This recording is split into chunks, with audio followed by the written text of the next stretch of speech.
Hola, esto es Real Biopolítica.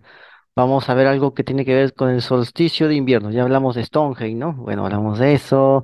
Ahora vamos a hablar de esto, de otro solsticio de invierno expresado en la arquitectura del mundo antiguo. Sucede que los arqueólogos demuestran la celebración del solsticio de invierno en la Menorca talayótica. La Menorca es una de las zonas insulares del Mediterráneo occidental. ¿Ya? Es justamente una zona donde en el solsticio de invierno un rayo cae a un punto fijo, ¿sí? A un punto fijo de aquí, de este recinto, de estos recintos. O sea, es un reloj, no sería exactamente un reloj. El reloj es cuando te marca las demás zonas, como Stonehenge, ¿no? Stonehenge te marca todo el ciclo, ¿no? Aquí solamente plasma una parte, ¿no? Es un momento de tiempo más plasma, que es el solsticio de invierno. Si plasmara todo, como sea Stonehenge, sería un reloj, un calendario, ¿no? Este solamente es una alarma de un día, así como colocar la alarma en un día, solamente que aquí no suena un bip bip, aquí suena, simplemente aquí aparece una luz. Listo, te dice que ese es el día. Bueno, es lo que se llama la hierofanía, ¿no? La hierofanía sería una experiencia mística, una experiencia cuasi religiosa, sagrada, y justamente estas, estos fenómenos, estos fenómenos que se logran gracias a la arquitectura, es lo que da esa sensación, ¿no? La hierofanía, ¿no? Una catedral grande con, con juegos de luces y oscuridad, eso también marca una hierofanía, justamente esa experiencia mística. Aquí está la zona. Aquí puedes ver los Baleares. Está Menorca, es la isla pequeña. Mallorca es la isla que está al costado, ¿eh? A la izquierda, esa es Menorca. Esa es Mallorca, ¿no? La Mallorca, la Menorca es la que está con la viñeta. Esas son las Baleares, las Islas Baleares. Y más abajito creo que es Ibiza, la chiquita. Es el Ibiza.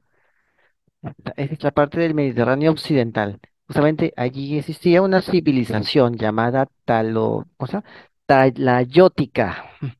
Es esa civilización de los cíclopes, de los cuales hablan los griegos cuando se tienen que aventurar, ¿no? Tienen que aventurarse hacia el occidente, ¿no? O sea, antes no sabían qué cosa había ahí, creían que había sirenas, seres monstruosos, cíclopes antropófagos, ¿no? O sea, hasta en Italia creían que había antropófagos gigantes que se comían a los humanos, ¿no? Eso lo puedes ver en la Odisea, toda la gama de seres, de seres fantásticos que los griegos creían que existían más allá de su tierra. Después ya vino Roma, vinieron todos ellos, los cartagineses, y se dieron cuenta de que no había nada de eso, ¿no? Pero quizás era una forma de espantar a la gente, ¿no? Para que no vaya ahí y no tome esos recursos y otros grupos sí, ¿no? Es como lo que pasaba en América, ¿no? Hay una enorme fosa marina, un enorme remolino con gigantes marinos que se tragan todo lo que ven. Barco pequeño, barco grande, tragan todo lo que ven. Mejor no vayas, ¿no? Pero hubo grupos europeos que sí iban, ¿no? Como si nada. Conseguían sus mercancías y se regresaban, ¿no? ¿No? Su cota de, su zona, su cota de caza, ¿no? Bueno, entonces, lo mismo pasaba acá en esta zona. Entonces, se creía que había gigantes, cíclopes. Y esos cíclopes eran antropófagos y hacían grandes estructuras gigantes, ¿no? Gigantes, estructuras gigantes, ciclópeas, monumentales. Creían que era obra de esos cíclopes. Y la gente iba y lo creía porque decía, "Oh, esto es enorme, ¿no? Estas construcciones son inmensas". Entonces, eso es lo que hacían los griegos, ¿no? Y como te vuelvo a repetir, en la Odisea puedes ver varios de estos temas de estos seres que vivían esparcidos alrededor de este Mediterráneo, ¿no? Había brujas, había cíclopes, había gigantes, había de todo. Hasta había reinos, ¿eh? Reinos, ¿no? Con reyes y todo, ¿no? Hasta había eso, ¿no? Y todos convivían ahí. Era un mundo de fantasía, ¿no? Era un mundo de personajes fantásticos, de reyes, cíclopes, gnomos, sirenas, o sea, era todo un, una, una saga fantástica, ¿no? Después ya vienen los actuales libros de fantasía, que también hablan de esos seres, ¿no? Pero justamente se inspiran en esto, se inspiran en esto, ¿no? Bueno, eso también podemos hablar otro día. Bueno, ¿qué sucede? Acá vamos a ver una hierofanía. ¿No es la hierofanía? Ahí está. Esa es la hierofanía. En zona casana. Zona casana se llama el lugar. La luz del sol entra por la ventana del recinto durante el día del solsticio de invierno, el 21 de diciembre de 2020. En el hemisferio norte es el 21 de diciembre. Aquí en el hemisferio sur es solsticio de verano el 21 de diciembre. Allá el 21 de diciembre es de invierno. Es al revés. Mientras acá tenemos el de verano, allá tienen el de invierno. Ahí lo puedes ver. Así entra. Ese solsticio, por ahí entra la luz. Y justamente se enfoca en ese punto. ¿Qué habrá abajo de ese punto? ¿Qué habrá? O simplemente en ese momento pondrán una especie de mesita, de altar con alguna estatuilla, con tipo deidad que brille con ese sol y da todo un efecto religioso. ¿O es que abajo hay algo? No se sabe. Eso ya es la curiosidad de los científicos. Esta semana se ha publicado un artículo científico que describe un evento arqueoastronómico no detectado hasta ahora en un edificio talayótico de Menorca. El hecho se ha documentado en el recinto de Taula Oeste del poblado de Zona Casana. Está en el sitio llamado Alayor, en Menorca. Durante el solsticio de invierno, los rayos del sol entran en el edificio a través de una pequeña ventana, iluminando el lugar especial en el interior del recinto. Este hecho representaría para los menorquines de época talayótica una hierofanía, una experiencia religiosa.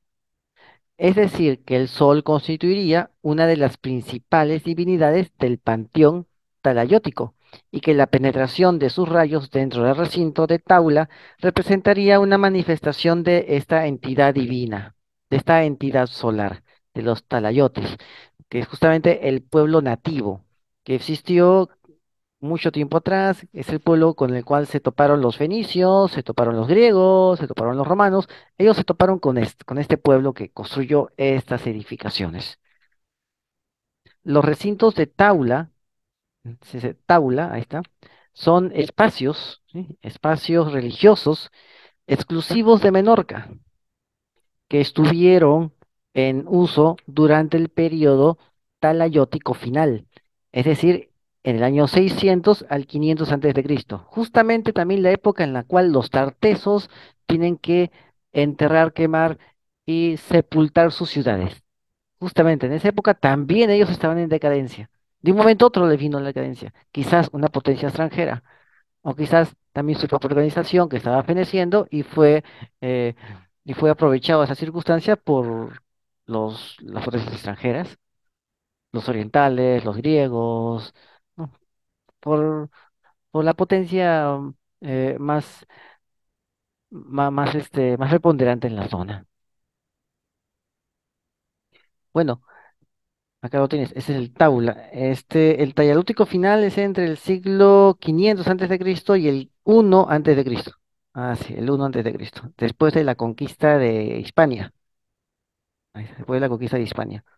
O sea, ¿cómo sería? Ah, ellos surgen así en el Tallalótico final, pero es la última fase del Tallalótico. O sea, ellos comienzan a decaer cuando Tartessos es abandonada. Y su agonía dura medio milenio, hasta el siglo I. Aunque el elemento más conocido es la taula. Ahí está la taula. La taula es un gran elemento en forma de T. Vamos a ver acá. Ahí está. Es un elemento en forma de T, formado por vamos a ver, dos bloques, ¿no? Dos grandes losas. Se trata de estructuras complejas que siguen un mismo esquema constructivo siempre. Presentan una planta en forma de herradura. Ahí lo ves, aunque más parece que no fuera en forma de herradura, sino que en forma de una palabra, la palabra D, perdón, la letra D. Delta. Delta significa entrada. Quizás tenga que ver con la entrada del sol. Quizás, quizás signifique eso, ¿no? Entrada del sol. Bueno, está en forma de D, del delta Dalef, ¿no? El Dalef, que es es la misma letra D, pero en el alfabeto fenicio, ¿no? El Dalef. Eso está en forma de D, parece, ¿no? Ahí lo ves, ¿no? Muy extraño, ¿no? Entonces, herradura no sería, ¿no? Sabemos que la herradura es un símbolo masónico, pero aquí yo no veo una herradura, yo veo una letra D, una letra D antigua, ¿no? Podemos ver el asta al lado derecho en forma, ¿no? En forma vertical y y una curva hacia abajo, ¿no? Y y se une con otra línea recta hacia el asta, ¿no? O sea, es un ángulo recto. Son dos líneas de un ángulo recto y la hipotenusa sería curva. Esa sería la estructura. Dos líneas en ángulo recto y una hipotenusa curva. Eso no es una herradura, como dice la nota. A mí no me parece una herradura, me parece lo que te acabo de explicar. Bueno, acá está. Vamos a ver, en una posición más o menos central, encarada con la puerta, se encuentra la taula. Oh, ahí está la taula. Vamos a verlo por acá, ¿no? Vamos a ver por acá. Ah, ahí está. Ah, por ahí entra el sol, entra el rayo. Ya, ahí puedes ver el recinto. Ya. Lo han tenido que cubrir con un techo de plástico negro para ver el efecto. Porque de verdad ya el techo ya no está. El techo era de paja. Bueno, entonces ahí está la tabla. Se encuentra ahí. En el espacio que queda delante de la tabla, a la mano derecha, aparecen los restos de un hogar, o sea, de un fogón. Ahí está, de un fogón. Bueno, y aparecen acá. Aquí podemos ver la situación de la isla de Menorca y la ubicación de los principales yacimientos, citados en el artículo al que hace referencia la nota. Bueno, este es el artículo, esto es un extracto del artículo. Acá está, dice Torre de Galmés, la uno, la Torre Alba de Salor, Zona Casana, Talati de Dal, Sacudia Cremada y ¿cómo es? Vinisafuyet. Ahí está. Justamente están en esa zona, en la zona oriental, en la zona sur oriental. Allí están esas taulas, esos recintos. Esta es la isla de Menorca, ahí está el área ampliada, ¿lo puedes ver? Ahí está. Esta es la zona que nos ocupa hoy. Y esta es el recinto, ¿ves? Ahí está. No es exactamente una herradura, como puedes ver, ¿no? No es así. Bueno, entonces acá podemos ver la taula. Acá está. La E es la taula, ¿ves? Es la T. Aquí se ve la T invertida. Es una T. ¿Ves? Ahí está la tabla. En ambos está en ambos recintos está la E, que implica el lugar donde está la tabla, donde han encontrado la tabla. Ahí está. Aquí está. Ubicación de evidencias de combustión. O sea, el lugar donde se puso la fogata, el hogar, está en la F. Ahí está en la F. Ahí está la fogata. La entrada al edificio, o sea, el DALEF, ¿no? El DALEF. El DALEF es una letra que significa entrada. Ahí lo puedes ver, ¿no? La G es la entrada al edificio. Ahí se entra. Y la H es la ubicación de las representaciones figurativas y la pilastra iconoclástica. O sea, había una figura ahí por donde entraba el sol, ¿no? Hay una figura, una pilastra, una pequeña columneta, ¿no? Y ahí estaba la figurilla, ¿no? Y tenía que dar el efecto de que estaba brillando, ¿no? Es como el ángel que se aparece a la Virgen María, ¿no? Aparece por su ventana, se dicen, ¿no? Aparece por su ventana y comienza a brillar, ¿no? Apenas aparece, brilla, y brilla en todo el lugar. Ujú. O sea, ni siquiera ha entrado, ya está brillando porque está en la entrada, ¿no? O sea, emite luz en todo lugar. Igual es esto, ¿no? Esa es la idea que tenían en el mundo antiguo, ¿no? O sea, entraba por ahí, apenas estaba ya en la ventana, brillaba y alumbraba todo el lugar. Entonces, ahí en esa pilastra colocaban la estatua, para que crean que esa estatua estaba alumbrando todo el recinto. Eso era la idea del mundo antiguo, ¿no? Bueno. Bueno, entonces vamos a verlo. Entonces, había una pilastra construida con una gran losa. Esta pilastra eh, Sucede que en estas pilastras han encontrado recintos algunos recintos, representaciones de divinidades. En la torre de Galmes se encontró una figurita que representaba al dios egipcio Imhotep. Creo que es una especie de dios constructor, ¿no? Imhotep, un dios constructor. Bueno, en Torralba de Salor hay una figurita de un toro, tres pies de un caballo y dos quemadores de sustancias aromáticas que representan a la diosa púnica Tanit, la diosa Tanit. O sea, cada capilla, cada una de estas capillas tenía una divinidad. ¿Ves? Acá lo podemos ver. Aquí lo podemos ver. Vamos a verlo. Acá puedes ver el gráfico. ¿Ves? Puedes ver todas las leyendas del gráfico. ¿Ves? También está la entrada del edificio, la pilastra en la I. Ahí está la parte de la I. Ahí está la pilastra, ¿no? Iconoclástica, iconostática, ¿no? Iconostática. Ahí se colocaba una estatua, ¿no? Encima de esa pilastra y de repente era de algún material, tipo mármol que refleje la luz, ¿no? De repente era un material así y era valioso. Ojalá que lo encuentren, que encuentren esa estatua, a no ser que ya no esté ahí. Bueno, acá lo puedes ver, ¿no? Acá, sí, acá hay más cosas. Pues tenemos eso, ¿no? Tenemos a la diosa púnica Tanit. O sea, ellos ya estaban adorando a los dioses que les traían los fenicios. Sí, ya estaban en eso ya. Cuando se excavó el recinto de la Taula oeste de Sonnacasana, se constató que no se había conservado ninguna representación de divinidad en el interior del recinto. Sin embargo, se puede apreciar una pilastra plana a la izquierda de la taula, ¿sí? Una pilastra plana.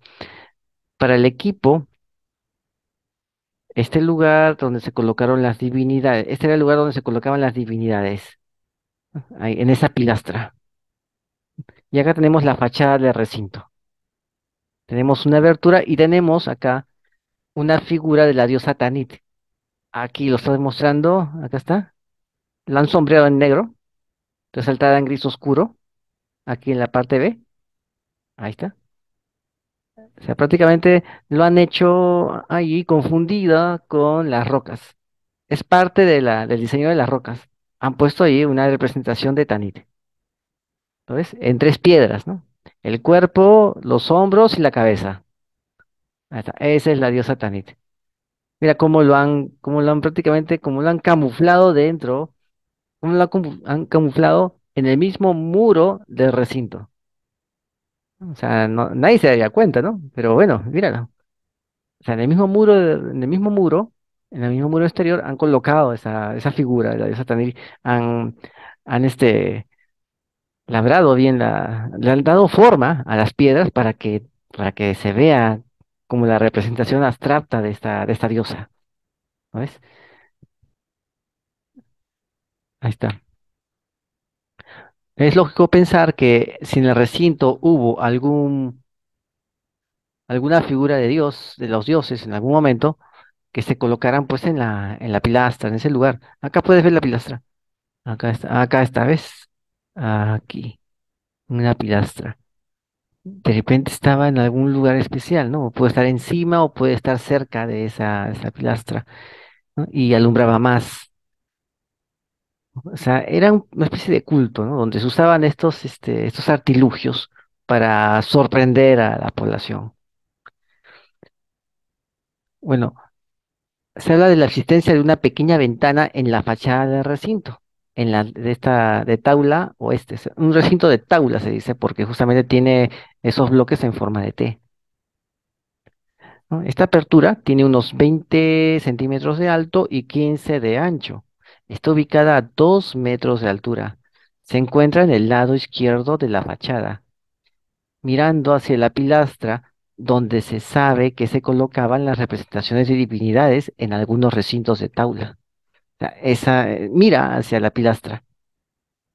Quizás hay un rayo de sol que entraba por esa ventana, disparaba en en la estatuilla y la estatuilla brillaba, producto de esa, de ese de reflejo. producto de ese rayo de sol que entraba por ahí. Brillaba y creían que la diosa se estaba manifestando. Quizás esa era la forma como cautivaban a su gente y les hacían creer pues en estas entidades. Bueno, acá está.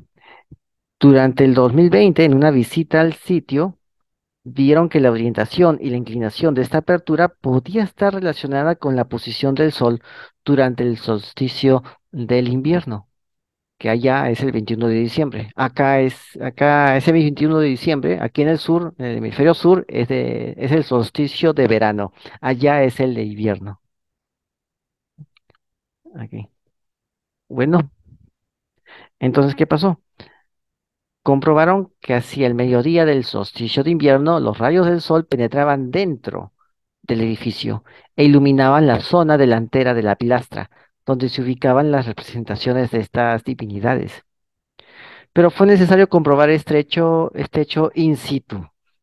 Esto sucede que ocurría hace más de 2000 años atrás. Vamos a ver si después de 2000 años atrás, este, esta pequeña alarma sigue en uso, teniendo en cuenta los cambios en la inclinación del eje de rotación de la Tierra a lo largo de milenios.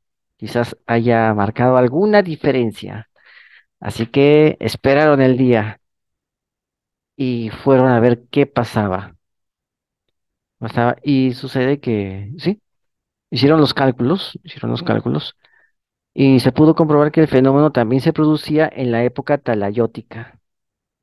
Durante las semanas anteriores al solsticio de invierno, el sol empezaba a entrar por la apertura durante las horas centrales del día. A medida que se acercaba la fecha del solsticio, los rayos de luz penetraban más profundamente dentro del edificio.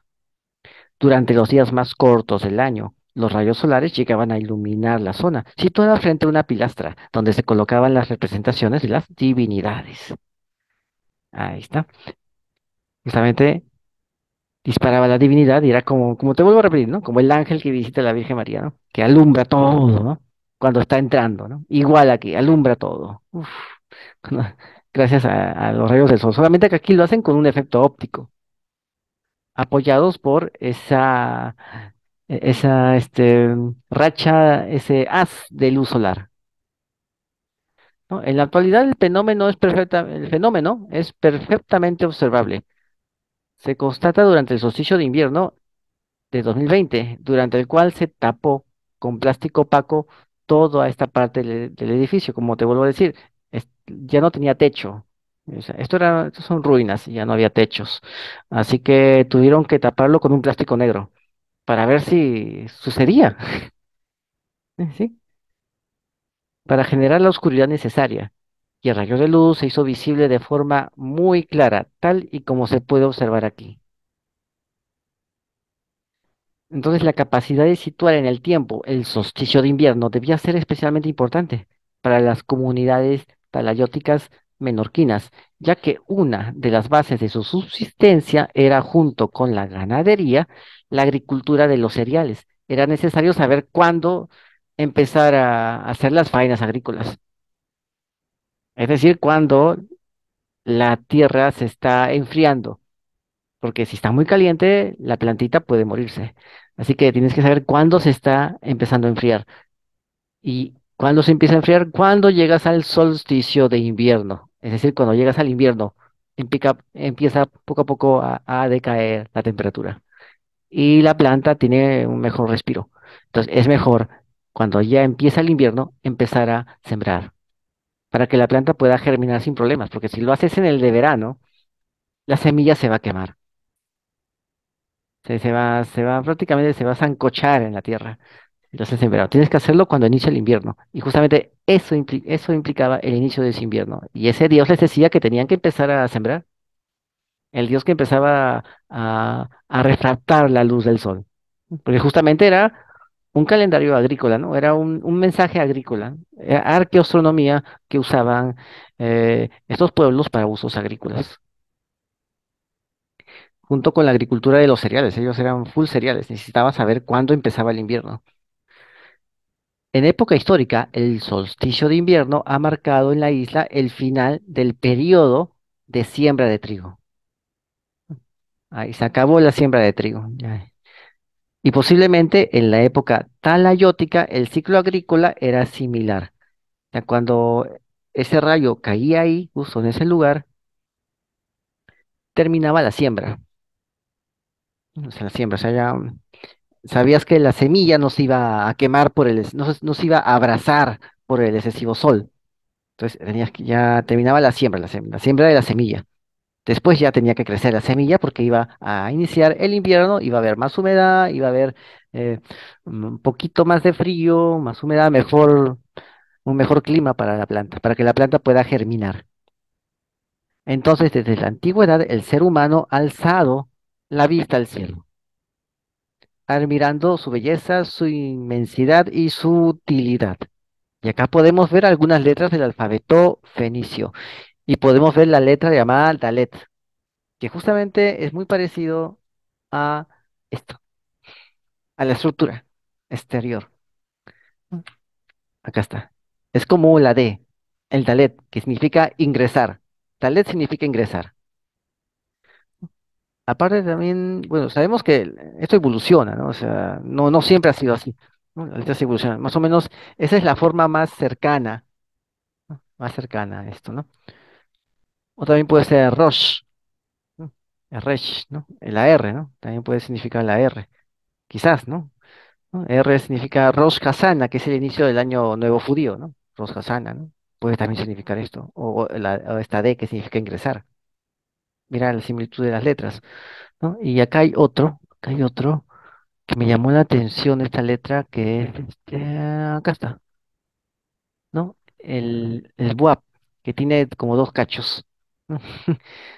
Sería pues una T, sería la T del taulo, de la tabla, ¿no? La T, así, ¿no? La T, ¿ves? Ahí está la T. En forma de T, quizás la Y, ¿no? Que es una Y, ¿no? Y la Y significa anzuelo, o sea, colocar ¿no? Ingresar, ¿no? Anzuelo es una idea ¿no? Colocarlo adentro, ¿no? Colocarlo en el interior, ¿no? El anzuelo se coloca en el interior del mar para poder sacar el pescado, ¿no? El pescado pica y se saca, ¿no? Es el anzuelo, ¿no? Quizás signifique lo mismo, ¿no? Que solo que en vez del anzuelo colocas la semilla en el interior de la tierra.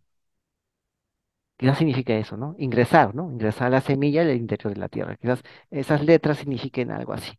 Quizás ese sea el significado, ese sea el enigma de por qué hicieron esa arquitectura. Bueno, bueno, creo que eh, ya es todo por hoy. Esto es Real Biopolítica. Acá tienes nuestras redes en Real Biopolítica. Aquí hablamos de lo que va en el hombro y cosas más parecidas que no se pueden hablar en YouTube ni en Facebook porque nos censuran el canal. Puedes entrar ahí y suscríbete, comenta, comparte, hazlo viral y no te olvides. La verdad está a la vista. Saludos.